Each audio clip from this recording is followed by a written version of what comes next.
tools that we're teaching you to the real world. That means three things. It means the reader is really important, because the reader which is available at Copy Central. You can download the articles. The reader is where you get those articles that are applying the tools to the real world, along with the discussion questions that I wrote. It means that section is really important, because section is where you will get experience applying these tools to the real world, and it means staying aware of what's going on in the world is really important. You need to be engaged with what's happening in the world and using the tools that you're learning here in Econ 1 to understand that complex, crazy world that we all live in.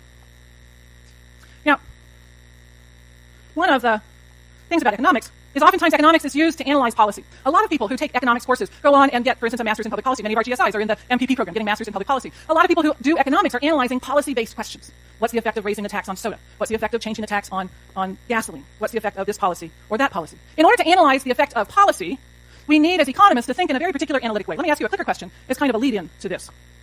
Notice how I do that whole, like, there's a clicker question coming piece? Yeah. All right. Suppose you're trying to analyze the policy, exercise makes people lose weight. Okay? Now, suppose that you had exercised 3 hours every day over the summer break, from the time you finished school in May or June until the time you moved back on campus, whenever that was, last week or the week before. Suppose you had exercised 3 hours a day. I know. It's a suppose. It's a pretend. All right. What would be the effect? If you had exercised 3 hours every day over the break, you would A, weigh less today than you did in May, B, weigh the same as you did in May, C, weigh less today than you would have weighed today if you hadn't exercised 3 hours a day all summer, D, weigh less today than you would have weighed today if you hadn't exercised, but only if you didn't eat a whole lot over the break, and E, you would be very exhausted. If you had exercised 3 hours a day over break, which would be true? A, B, C, D, or E? Go ahead and click in.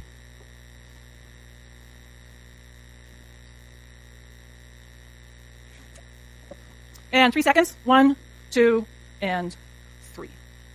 All right. So C is the correct answer.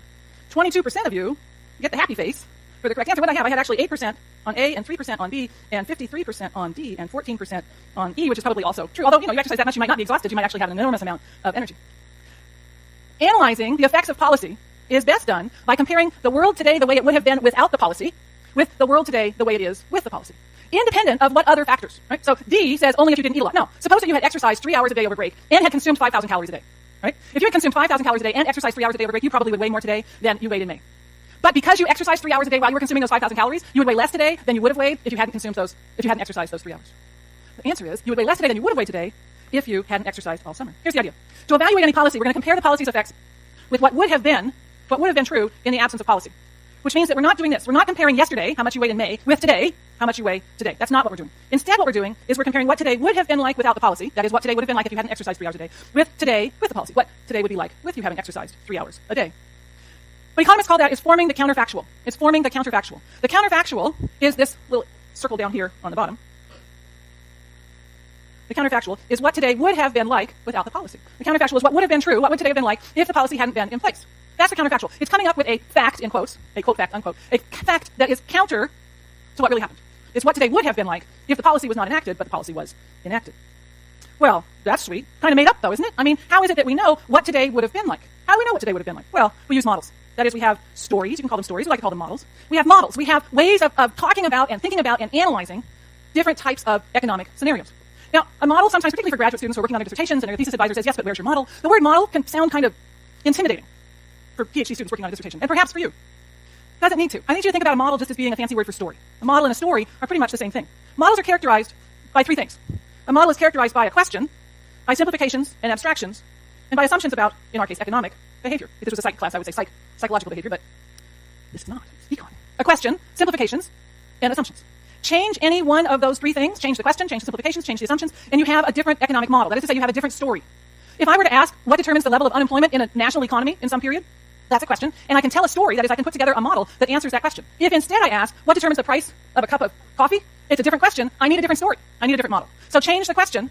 Different questions call forth different stories. That is to say, different models. Simplifications. If I change the simplifications, I need a new model. That is to say, I need a new story. In macroeconomics, one of the simplifications we'll make is that we can take this wild, crazy world we live in, and we can divide it into 4 groups. Households, businesses, government agencies, and the rest of the world. Households, businesses, government agencies, and the rest of the world. We simplify this crazy, complex world we live in into thinking about it just in terms of 4 groups. I could make a different simplification. I could say, I'm going to take this crazy, complex world we live in, and I'm going to divide it into 2 groups. I'm going to divide it into one group is workers, and the other group is capitalists. If I make a different simplification, I'm going to tell a different story. It's a different model. So change the simplifications, and that's going to change the story. It's going to change the model. And the third, assumptions about economic behavior. If I change the assumptions I'm making about how people behave, I'm going to tell a different story. That is to say, I'm going to have a different model. Model is just an intimidating word for story. So for instance, if I assume that there are no secrets, that information is shared, that what I know about myself and my economic behavior I share fully with everybody I interact with, be those insurance agents or loan officers or whomever, then I'm going to have a particular story, a particular model that answers questions about the determinants of things like how much insurance people buy and how much they pay for it. If instead I assume that I'm able to keep secrets, that there are things about myself that I can keep secret and not share with people like insurance agencies or loan officers, then that's going to give a different story, that is to say, a different model, a different answer to the question of what determines how much insurance people buy and how much it costs, or what determines how many loans people take out and how much those cost. Change the assumptions, changes the story, that is to say, gives us a different model. We're going to look at lots of different models over the course of the semester, and what you'll see is that these models are expressed in three ways. There are three ways that economists have to express models. One is through words. That's what I'm doing right now. Yada, yada, yada, yada, yada, yada, yada, yada. So talking, reading words, that's one way in which we tell our stories. That's one way in which our models are presented. A second way in which economists present their models are with graphs. We draw a lot of graphs in economics. A lot of pictures. A lot of graphs are drawn. In economics, we may actually get to one. Well, we'll get to one on Monday. That's a second way that economists tell their stories, that is, present their models, and that's a way that you need to become very familiar with. You need to be able to draw those pictures. You need to be able to know what the pictures are that you're looking at and what they mean. You need to be able to interpret the graphs that we draw. That's a very common tool that's used in all of economics, and we rely on it a lot in Econ 1. And the third approach, the third way to present or express a model, is with equations. In Econ 1, we don't use very many equations. There's not a lot of equations in this particular course. There's some in macroeconomics. There are very few in microeconomics. Once you go on and take 100A and 100B, lots more equations. Lots more equations in the intermediate courses. In the intro course, we're going to rely mostly on words and on graphs, and very rarely upon equations. Intermediate courses, lots of equations, fewer graphs, and always lots of yakking. Lots and lots of words.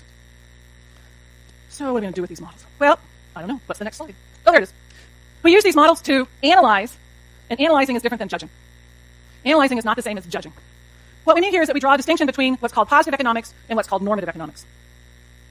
Analyzing is answering the question, put it that way. Analyzing is answering the question of how would a tax on soda affect the amount of soda that people buy? It's using the tools of economics to answer a straightforward analytical question. First off, the question is, does a tax on soda affect consumption at all? And the second part of it is, by how much? Does a tax affect soda consumption, and if so, by how much? That would be an example of positive economics. It's not positive as opposed to negative. It's positive as taken from the root word there is posit, to posit or to assert something or to put something forth. What's the effect of increasing a tax on the consumption of that particular item? Positive economics does not address the question of should. It doesn't address the is this a good policy or is this a bad policy? City of Richmond last year, somebody else, maybe San Francisco, maybe Berkeley, I forget, I'll know by Monday, are considering putting a tax on canned soda. The goal is to increase the price of a can of soda so as to decrease consumption, because one of the links to obesity is the increased consumption of soda pop. Pop, if you're from the Midwest, some of you are not from California, so out here we call it soda, and back in Minnesota they call it pop. Things you know. Anyway, the normative economics, yeah, in the South they call it Coke. Doesn't matter what it is, it's called Coke. Would you like a Coke? Yes, I'll have a Sprite. Okay, anyway, normative economics is the should questions. It's answering the is it good or bad? Should a tax be put into place? It's judging. It's deciding whether or not something would be good for society. In order to answer any normative question, should a soda tax be implemented? In order to answer any normative question, you have to know what the goal is. I can't answer the question of should a soda tax be implemented until I know what the goal is. If the goal is to decrease obesity, will a soda tax decrease obesity? That is to say, if the goal is to decrease obesity, should a soda tax be implemented? Now I've changed it actually into an analytical or positive question. Questions are just, is this a good policy? Should this policy be implemented? Those are normative questions. And the answer to those normative questions, those are not things that economics can answer. Economics can answer the positive questions. How would a tax on soda affect consumption? And not the normative of, do you think this is a good policy? Do you think this is a bad policy? Those questions about good and bad come from considering, typically, for economists, considering typically one or more of four different criteria. One of the criteria is efficiency. When we talk about efficiency, we're talking about, we're talking about both allocative efficiency and what's called productive efficiency. And by allocative efficiency, we mean, are we as a society or an economy producing the goods and services that people want? So are we allocating our resources in a way that society wants, allocative efficiency? And productive efficiency is, are we producing things at the lowest possible cost? So productive efficiency, lowest possible cost. Allocative efficiency, are we producing what folks want? Are we producing the things that we as a society want? That's one of the criteria that we can use by which to judge whether a policy is a good policy or a bad policy. Another criteria that we can use to judge whether something is a good or bad policy is equity. Is the outcome fair? Is it equitable? How does it affect people in different, say, income brackets? How does it affect people in different wealth brackets? How does it affect people of different races, different genders, different nationalities? Is the outcome fair? Is the outcome equitable? Considering equity. Growth. The third criteria by which we assess policy is growth. Does this policy increase, does this policy enhance the standard of living over time? That is to say, does this policy lead to even more goods and services produced in the future?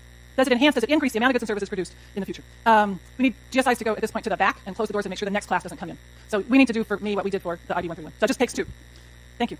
So that's the third, is growth. And then the fourth is stability. Does the policy enhance stability? Does it make those swings in employment and unemployment greater and greater and greater from month to month and year to year? Or does it make the swings in employment smaller and smaller and smaller from month to month and year to year? If the swings in employment are greater and greater and greater, that's a less stable outcome. If the swings in employment are smaller and smaller and smaller, so the unemployment rate fluctuates between, say, 4 and 6 instead of between 4 and 18, then we say that's a policy that enhances stability.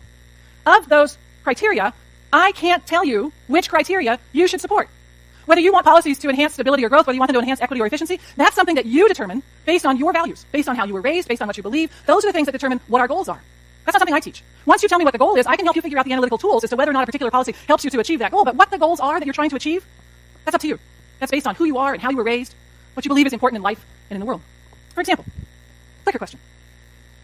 Suppose that you had to make a choice. You have elected officials, and you're going to write them a letter, tell them what they should do, and they have a choice between enacting a policy that increases efficiency but creates a less equitable outcome, or increases equity but creates a less efficient outcome. Which one would you support? Would you want your elected officials to support the policy that increases efficiency even though it's less equitable, or increases equity even though it's less efficient? A, B, or C, as I haven't got a clue what she's talking about now. Just to remind you, I go straight until 1 o'clock, so don't be packing up. 3 seconds. 1, 2, and 3. So what we got shows up here on my little base. I don't have to show you the graph. 47% would support efficiency even at the cost of equity. 51% would support equity at the cost of efficiency, and 1% are down here at C. You don't all share the same goals. You are different individuals. There's a lot of diversity in the room in a whole lot of ways, including that one. Let's try another one. Suppose instead the trade-off is between growth and stability. Growth increasing the standard of living over time. Stability, how big are those swings? How bad are the recessions? Would you support elected officials? Would you want your elected officials to support policies that enhance growth at the cost of stability? That enhance stability at the cost of growth? Or once again, C? 3 seconds. 1, 2, and 3. Again, you're not all the same. A third of you support growth, even though it might make the economy less stable. 2/3 stability, even though it might dampen economic growth. Lots of differences. Welcome to Berkeley. See you on Monday.